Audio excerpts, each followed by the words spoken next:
concediendo que ambas imágenes sean extravagancias, corrupciones del credo puro, aún, debe existir una divergencia real que provoque extravagancias tan opuestas. El budista, con peculiar intensidad, mira hacia adentro. El cristiano, tiene la mirada fija hacia afuera con una intensidad peculiar. Si seguimos firmemente esta pista encontraremos algunas cosas interesantes.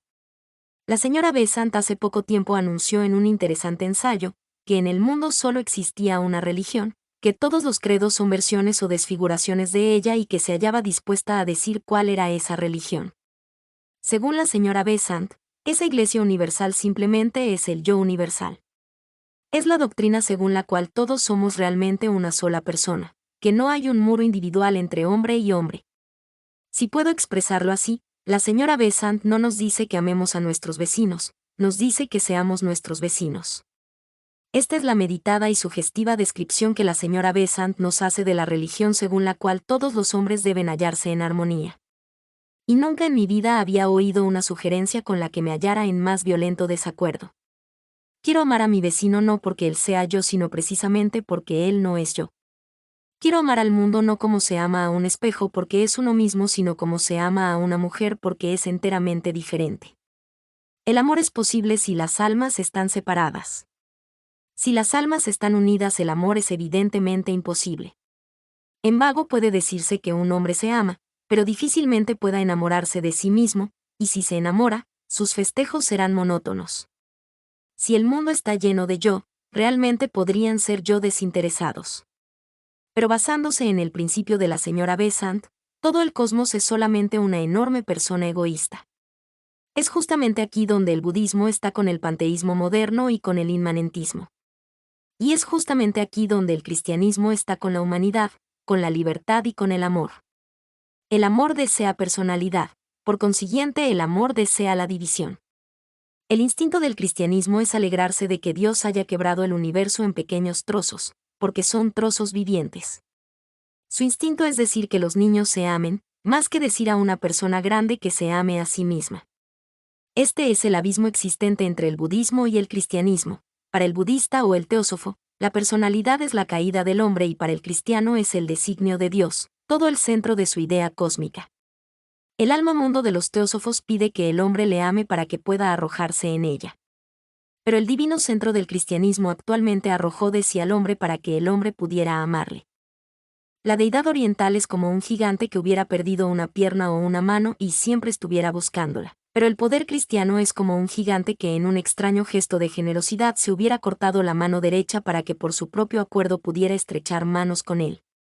Volvemos a la incansable observación respecto a la naturaleza del cristianismo. Todas las filosofías modernas son cadenas que conectan y atan. El cristianismo es una espada que separa y libera. Ninguna otra filosofía se refiere al regocijo de Dios por la división del universo en almas vivientes. Pero según la ortodoxia cristiana, esa separación entre Dios y el hombre es sagrada porque es eterna. Para que el hombre pueda amar a Dios es necesario que haya no solamente un Dios a quien amar, sino también un hombre para que le ame. Todas aquellas vagas mentes teósofas para quienes el universo es una inmensa vasija de fundir, son precisamente las mentes que se cohíben por ese estruendoso dicho de nuestro Evangelio que declaran que el Hijo de Dios no vino en son de paz sino esgrimiendo una cortante espada.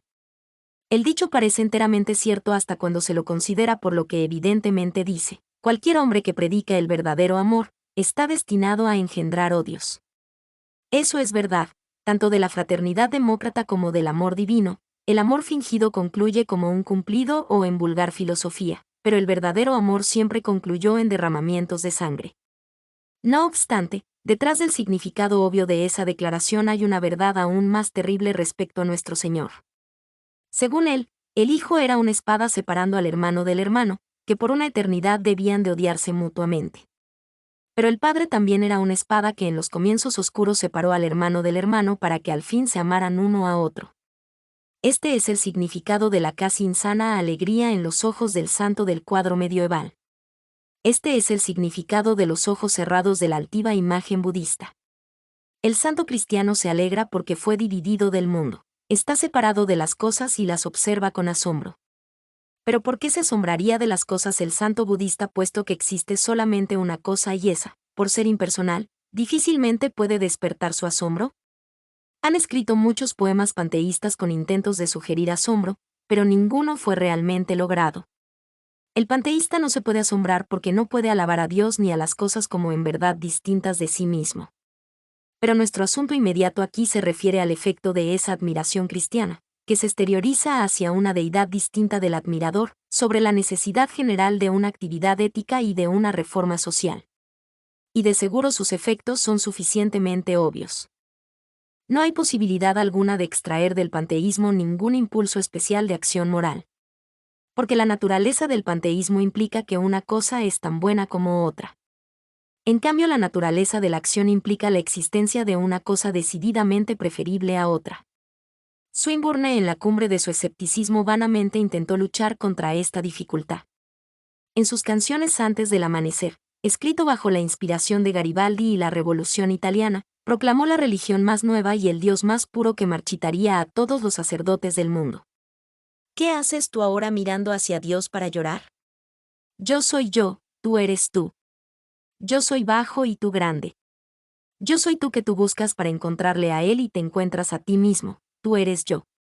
De esto, la evidente e inmediata deducción es que los tiranos son tan hijos de Dios como Garibaldi, y que el rey de Nápoles, habiéndose hallado con todo éxito, es idéntico al bien ulterior de todas las cosas.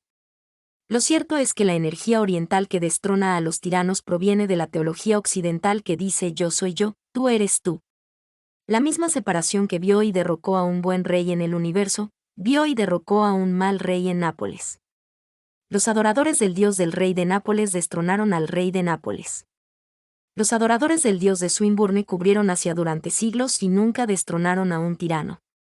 El santo hindú puede razonablemente cerrar los ojos porque está mirando a aquello que es yo y tú y nosotros y ellos.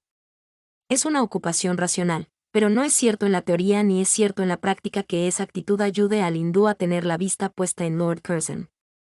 Esa vigilancia externa que ha sido característica del cristianismo, el mandato vigilad y orad, se ha manifestado en la ortodoxia occidental típica y en la típica política de Occidente, pero en ambos casos depende de la idea de una deidad trascendente, diferente de nosotros, una deidad que desaparece.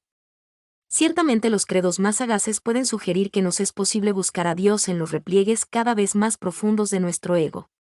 Pero nosotros, solamente nosotros de la cristiandad podemos decir que buscamos a Dios como a un águila entre las montañas, y que hemos eliminado a todos los monstruos que cruzamos en nuestra cacería. Aquí otra vez encontramos que si valoramos la democracia y la autorrenovación de las energías occidentales, tenemos más probabilidades de encontrarlas en la teología antigua que en la nueva. Si queremos reforma hemos de adherirnos a la ortodoxia, especialmente en esto, tan discutido por el señor R. J. Campbell, de insistir sobre la existencia de una deidad trascendente o inmanente. Insistiendo en la inmanencia de Dios llegamos a la introspección, al autoaislamiento, a la inercia, a la indiferencia social, al Tíbet. Insistiendo en la trascendencia de Dios, llegamos al asombro, a la curiosidad, a la aventura moral y política, a la justa indignación, al cristianismo. Insistiendo en que Dios está dentro del hombre, el hombre siempre estará dentro de sí mismo. Insistiendo en que Dios trasciende del hombre, el hombre trasciende de sí. Si tomamos cualquier otra doctrina, que han llamado anticuada, encontraremos el mismo caso. Es el mismo, por ejemplo, en el profundo asunto de la Trinidad. Los unitarios, una secta que nunca debe mencionarse sin especial respeto por su distinguida dignidad intelectual, con frecuencia son reformadores merced a ese accidente que conduce a tal actitud a muchas sectas pequeñas. Pero no hay nada de liberal ni pariente de la reforma en la sustitución de la Trinidad por un panteísmo puro. El complejo Dios del credo atanasiano podrá ser un enigma para la inteligencia, pero es mucho más probable que ese Dios se pliegue más al solitario Dios de Omar y Mahoma, que al misterio y a la crueldad del sultán. El Dios, que es una mera y triste unidad, no es un rey solamente sino un rey oriental. El corazón de la humanidad, especialmente el de la humanidad europea, se satisface mejor con las extrañas insinuaciones y símbolos que se juntan en torno a la idea de la Trinidad, con la imagen de un concilio en el cual apela tanto la misericordia como la justicia, con la concepción de una especie de libertad y variedad existentes en los más recónditos aposentos del mundo. Porque la religión de Occidente siempre sintió con intensidad la idea de que no es bueno que el hombre esté solo. El instinto social se confirmó en todo, como cuando la idea oriental del ermitaño fue reemplazada por la idea occidental del monje. Así, hasta el ascetismo se volvió fraterno, y los trapenses eran sociables aun cuando guardaban silencio. Si este amor a una complejidad viviente es nuestra prueba, ciertamente es más saludable tener una religión trinitaria que una unitaria. Porque para nosotros trinitarios, si puedo decirlo así con reverencia, Dios en sí mismo es una sociedad. Por cierto, ese es un insondable misterio de la teología y aunque yo fuera suficientemente teólogo para tratarlo directamente, no tendría ninguna utilidad si lo hiciera aquí. Basta decir que este triple enigma es tan reconfortante como el vino y tan amplio como el hogar de las chimeneas inglesas. Esto que desconcierta al entendimiento sosiega completamente al corazón, pero salidos del desierto, de los lugares áridos y los soles tristes vienen los crueles hijos del Dios solitario, los verdaderos unitarios, cimitarra en mano, conducen el mundo a la perdición.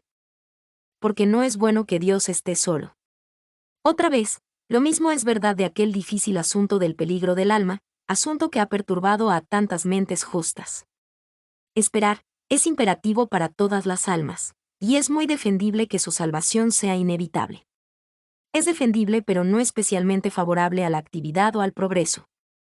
Nuestra sociedad creadora y luchadora más bien debería insistir en el peligro que corren todos, en el hecho de que cada hombre está pendiendo de un hilo o colgando sobre el precipicio. Es una observación comprensible decir que de cualquier modo todo andará bien, pero no se puede decir que eso sea el llamado de una trompeta. Europa debería ser enfática más bien en la posibilidad de perderse, y Europa siempre ha sido enfática en ese sentido. Sobre este punto su religión más grande está a una con sus romanticismos baratos. Para el budista o el fatalista oriental, la existencia es una ciencia o un plan que debe concluir de determinado modo. Más para el cristiano, la existencia es una historia que puede concluir de cualquier manera. En una novela apasionante, ese producto puramente cristiano, el héroe no es devorado por los caníbales, pero es esencial para el interés de la trama, que el héroe hubiera podido ser devorado por los caníbales. El héroe, por decirlo así, debe ser un héroe devorable. Así, la moral cristiana siempre dijo al hombre, no que perdería su alma sino que debía tener cuidado de no perderla. Abreviando, por la moral cristiana está mal decirle a un hombre condenado, pero es estrictamente religioso y filosófico decirle condenable. Todo el cristianismo se concentra en el hombre que se halla al cruce de caminos.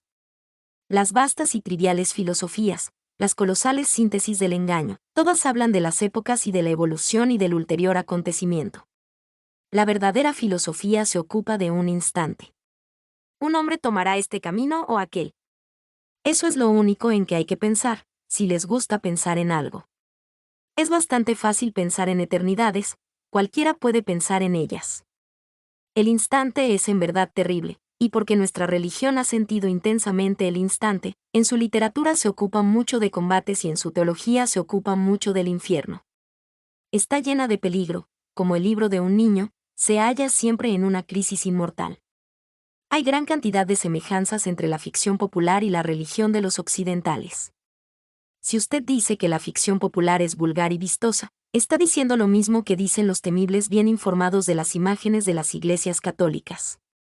La vida, según la fe, es muy semejante a las historias en serie de las revistas. La vida concluye con la promesa, o la amenaza, continuará en el próximo. También, con noble vulgaridad la vida imita al cuento y se interrumpe en el momento más apasionante. Porque es definitivamente interesante el momento de la muerte.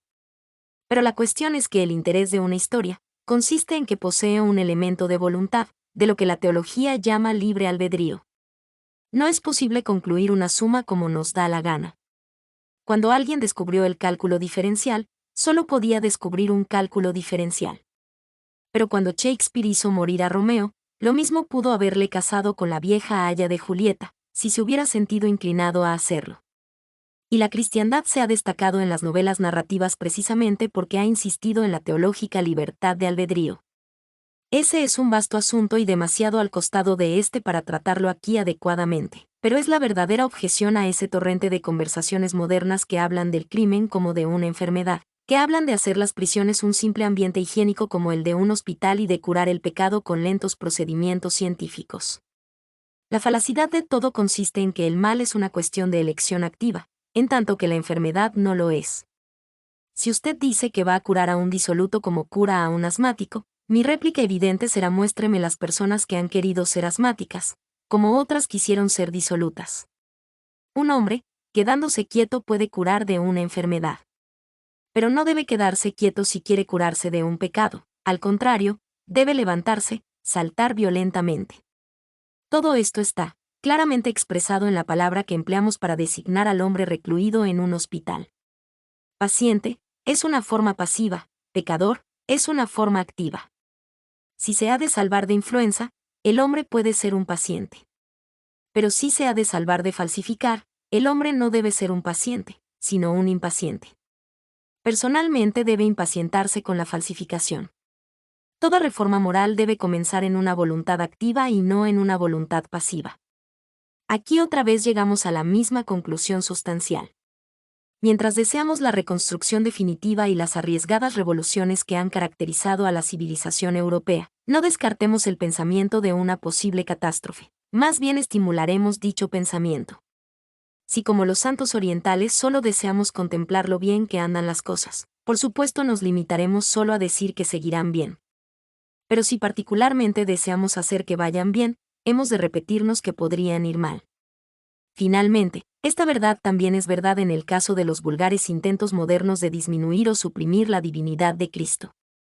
La cosa puede ser cierta y puede no serlo. De eso me ocuparé antes de terminar. Pero si la divinidad es verdadera, es terriblemente revolucionaria. Todos sabemos ya que un buen hombre podría llegar a tener la espalda contra la pared, pero que Dios pueda estar acorralado, es una jactancia de los insurgentes.